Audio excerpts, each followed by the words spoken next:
பண்பாட்டு மையம் 11ஆம் ஆண்டு விருது வழங்கும் விழா.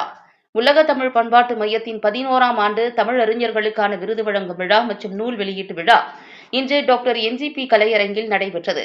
டாக்டர் NGP கல்வி குழுமங்களின் செயலர் மருத்துவர் தவமணி தேவி பழனிசாமி இவ்விழாவில் வரவேற்புரை வழங்கினார்.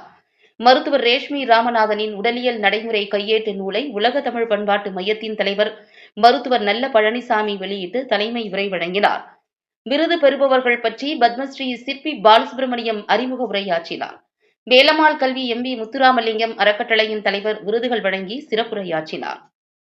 மருதநாயகம், ஞானசுந்தரம், இயக்காக்கோ N. சுப்பிரமணியம் சிறப்பு விருந்தினர்களாக கலந்து கொண்டனர். எழுத்தாளர் வண்ணதாசன், பெரியசாமி தூரன் படைப்பாளர் விருது பெற்றார்.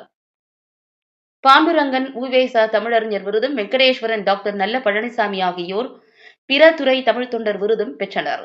சிறப்பு விருதுகள் சேதுபதி எழுத்தாளர் புன்னகை பூ ஜெயக்குமார், சூலூர் ஆனந்தி ஆகியோர் விருது பெற்ற விருதாளர்களுக்கு மகிழ்வுரையாற்றினர்.